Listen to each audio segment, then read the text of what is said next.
TV prime time समाचार में आपका स्वागत है।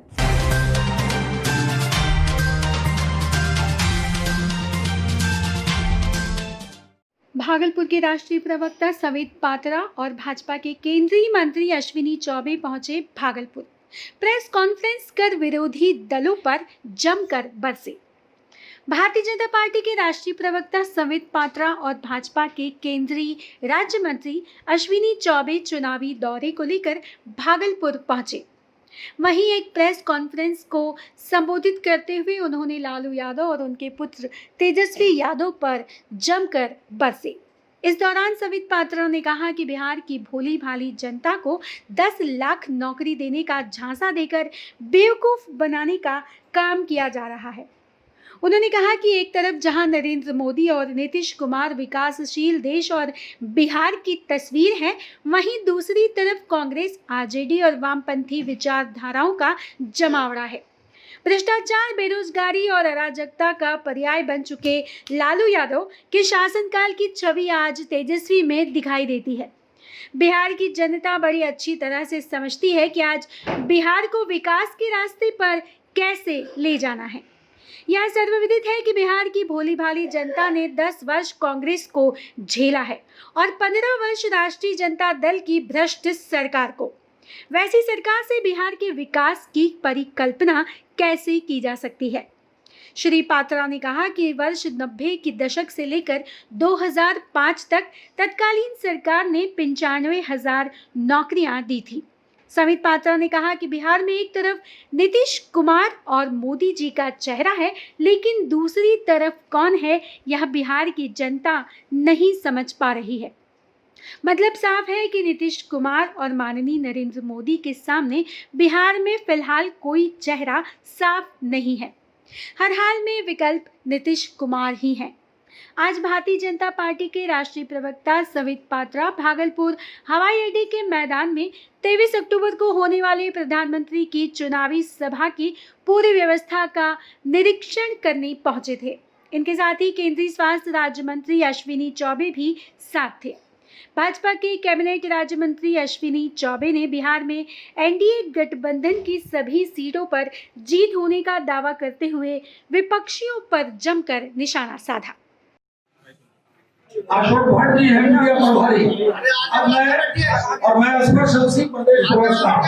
अब मैं आप लोगों के बीच बाधा नहीं बनते हुए मैं माननीय संबित पात्रा जी से आग्रह करूंगा कि आप मीडिया कर्मियों मंच साझा कर रहा हूं। ऐसे आदरणीय केंद्रीय मंत्री माननीय अश्विनी कुमार चौबे जी का ये कर्म क्षेत्र रहा है बहुत लंबे समय तक, और मैं उनको नमन करता हूं। मंच को भी नमन, आप सभी को नमन। आप जानते हैं हेलीकॉप्टर का एक समय होता है, इसलिए आज हम जल्दी में ये प्रेस कॉन्फ्रेंस करते हैं क्योंकि विषयों से आप अवगत हैं। फिर आप हमें इजाजत दें। बंधुगण, इस प्रेस कॉन्फ्रेंस का मुख्य उद्देश्य है, जैसे आप सभी को अवगत है कि 23 तारीख को, इसी महीने के 23 तारीख को हम सब के यशस्वी प्रधानमंत्री माननीय नरेंद्र मोदी जी भागलपुर आ रहे हैं। 3 जगहों पर उनके रैली होने वाला है। गया, सासाराम में आज सुबह हमने प्रेस किया है और भागलपुर भी प्रधानमंत्री आने वाले हैं। अभी जब हम यहाँ पहुंचे तो हमने भव्य नजारा देखा और मोदी जी है और डबल इंजन की सरकार, यह बिहार के लिए अच्छी रहेगी। डबल इंजन के माध्यम से ही विकास हो सकता है, ये बिहार की जनता समझ रही है। और वहीं दूसरी तरफ वहां भी डबल इंजन है और वो 2 इंजन है भ्रष्टाचार और अपरिपक्वता की। आप देखिए, जहां तक आरजेडी का सवाल है वो अपरिपक्व नेतृत्व है और भ्रष्ट नेतृत्व है, और जहां तक कांग्रेस का सवाल है, मैं तो कहूंगा ये कैसी जोड़ी है, राहुल गांधी और तेजस्वी। आप बताइए, ये जोड़ी क्या बिहार को उसके पराकाष्ठा तक पहुंचा सकती है? आप सिर्फ इतना सोचिए कि एक तरफ मोदी जी और नीतीश जी हैं और दूसरी तरफ राहुल गांधी और तेजस्वी। किसकी जोड़ी में दम है? आप इसी का चिंतन करिए और उसी से ही चुनाव की जो नैया है वो आगे बढ़े। मैं अपनी बात को कह के अंत करूंगा क्योंकि हेलीकॉप्टर का समय भी हो गया है। 10 लाख नौकरियों की बात हमारे ऑपोजिशन वाले करते हैं। बंधुगण, आप याद करिए 1990 से 2005 तक देख रहे हैं, ये मंच केवल प्रधानमंत्री के अभिभाषण का मंच नहीं, ये सुशासन का मंच है, ये विकास का मंच है। बिहार में अगर कहा जाए कि विकास का मंच पुनः सज चुका है तो यह अतिशयोक्ति नहीं होगी। हमने कल भी देखा है कुछ न्यूज चैनल्स ने ओपिनियन पोल दिया है और ओपिनियन पोल में ये स्पष्ट रूप से दिखाया है कि पुनः भारी बहुमत के साथ एनडीए की सरकार स्पष्टतः बिहार में बन रही है। और एक बात आज हम इस मंच से कहना चाहते हैं कि अभी तो नरेंद्र मोदी जी का बिहार आगमन इस चुनाव में हुआ नहीं है, अभी से ही ओपिनियन पोल हमें जीतता हुआ दिखा रहे हैं। आप खुद इसका अनुमान लगा सकते हैं कि जब प्रधानमंत्री नरेंद्र मोदी, जो कि प्रत्येक बिहार के निवासी के हृदय में बसते हैं, जब वो यहाँ आएंगे और मंच से वो विकास के विषय में आपसे बातचीत करेंगे, तो आप समझिए 10-12% का जो वोट शेयर होता है, वोट प्रतिशत होता है, उस पर इजाफा होगा। और जो हमारे राष्ट्र अध्यक्ष आदरणीय जगत प्रकाश नड्डा जी ने और अमित शाह जी ने कहा कि संपूर्ण बहुमत के साथ 2/3 मेजॉरिटी के साथ हमारी सरकार बनेगी, वही होने वाला है। एक्चुअली अगर इस चुनाव को हम देखें तो वास्तविक रूप में एक तरफ तो परिपक्वता है, एक तरफ सुशासन है, एक दी गई थी जिस समय कुशासन था। और आज जब सुशासन का दौर 2005 से 2020 तक चला है, जिस प्रकार 6.5 लाख नौकरियां और 3.5 लाख शिक्षकों की बहाली हुई है, हमने तो ये प्रण पहले से ही पूरा कर दिया। इसलिए ये झूठ का प्रचार ना करें। एक संपूर्ण बहुमत के साथ हमारी सरकार बनने वाली है। इतना ही कह के मैं निवेदन करूंगा, यहाँ महर्षि विश्वामित्र की तपोभूमि से चलते हुए और फिर विश्वामित्र की भूमि को प्रणाम करके अपने गांव अपने घर आया।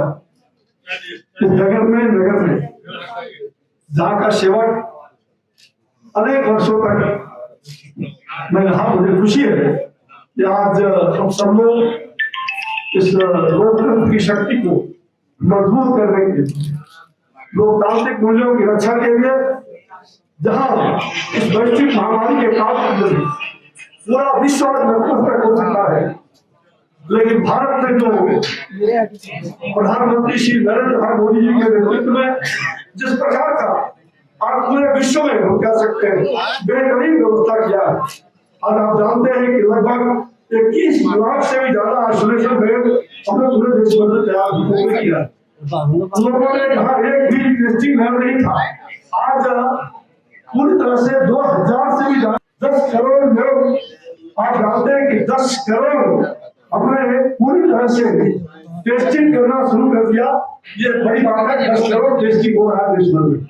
और बिहार जहां देश का 87-88% आज रिकवरी रेट है, वही बिहार का रिकवरी रेट आज लगभग 94% से भी ज्यादा होने जा रहा है।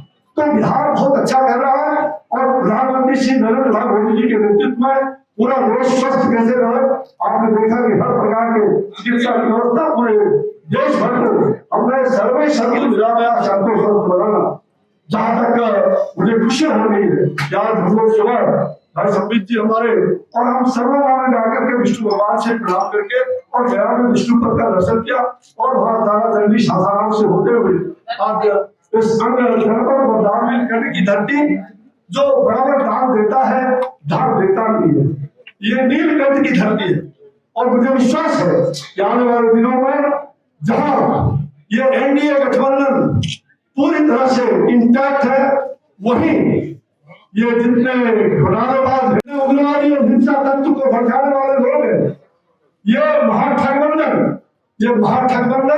पूरी तरह से यहाँ परास्त होगी। और इतनी बड़ी आंधी आ रही प्रधानमंत्री जी के बाद, मैं देख रहा हूँ पूरा बिहार में घूम रहा हूँ, जो आंधी करी है पहले फेज में, उस आंधी में जब 10 तारीख को प्रधानमंत्री जी इस अंग गणपत पर भागलपुर में चरण रखेंगे तो यहाँ से वो तूफान बनेगा और तमाम ये महागठबंधन का ये तंबू उतर करके और बंगाल की खाड़ी में समा जाएगा, कोई हिंद महासागर में मिलेगा और कोई अरब सागर में जाकर के समा जाएगा।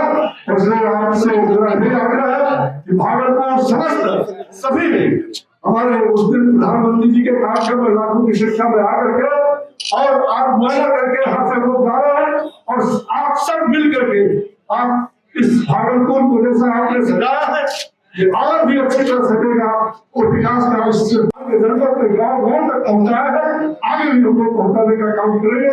इन्हीं शब्दों के साथ अब हमारा कार्यक्रम समाप्त हो रहा है, ये ट्रेन का विजिल आ गया, तो मैं आप सबसे यही कहना प्रार्थना करूंगा कि एक बार ये धार्मिक ज्ञानी की धरती फिर से ये पुकार रही है और जितना ये मधु केतव का भी वध होगा और महिषासुर का भी वध होगा।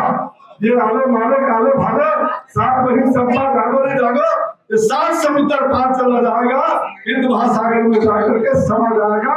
इसलिए आइए हम सब लोग मिलकर के एनडीए को ही अपना पूरा का पूरा समर्थन इस प्रधानमंत्री को देंगे और 3/4 बहुमत की ओर हम आगे बढ़ेंगे, ऐसा हमारा विश्वास है। बहुत बहुत धन्यवाद। और तमाम ये रागा बिल्ला से भी सावधान रहिएगा, रागा बिल्ला सब जगह होता है, यहाँ भी है, धन्यवाद।